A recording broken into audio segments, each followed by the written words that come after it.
Seorang pemuda mendatangi sang guru sufi dan bertanya, "Guru, saya tidak mengerti mengapa orang seperti Anda mesti berpakaian apa adanya, amat sangat sederhana. Bukankah di masa seperti ini berpakaian sebaik-baiknya amat diperlukan, bukan hanya untuk penampilan, melainkan juga untuk banyak tujuan yang lain?" Sang sufi hanya tersenyum. Ia lalu melepaskan cincin dari salah satu jarinya. Lalu ia berkata, "Anak muda, akan kujawab pertanyaanmu, tetapi lebih dahulu lakukan satu hal untukku. Ambillah cincin ini dan bawalah ke pasar di seberang sana. Bisakah kau menjualnya seharga 1 keping emas?" Melihat cincin sang guru yang kotor, pemuda tadi merasa ragu. 1 keping emas, saya tidak yakin cincin ini bisa dijual seharga itu.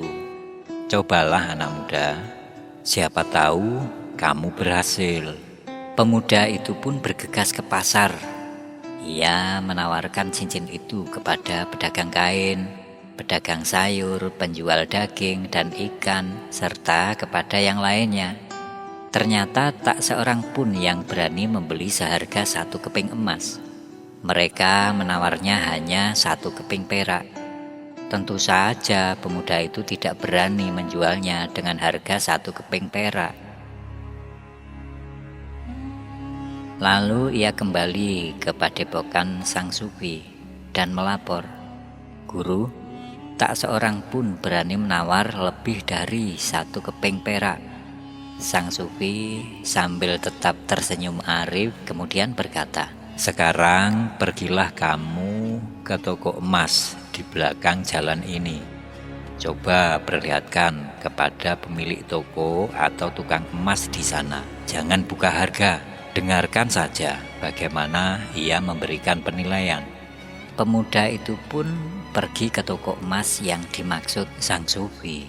Kemudian ia kembali kepada sang sufi dengan raut wajah yang berbeda.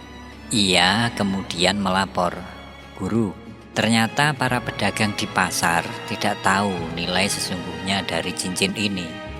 Pedagang emas menawarnya dengan harga 1.000 keping emas. Rupanya nilai cincin ini 1.000 kali lebih tinggi daripada yang ditawar oleh para pedagang di pasar." Sang sufi tersenyum simpul sambil berujar, "Itulah jawaban atas pertanyaanmu tadi, anak muda. Seseorang tidak bisa dinilai dari pakaiannya.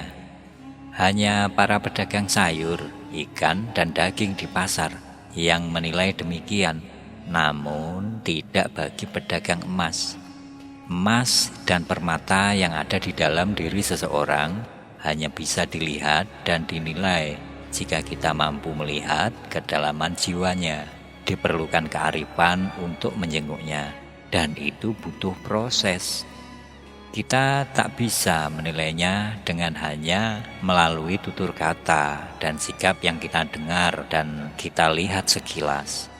Seringkali yang disangka emas ternyata loyang, dan yang kita sangka loyang ternyata justru emas itu sendiri."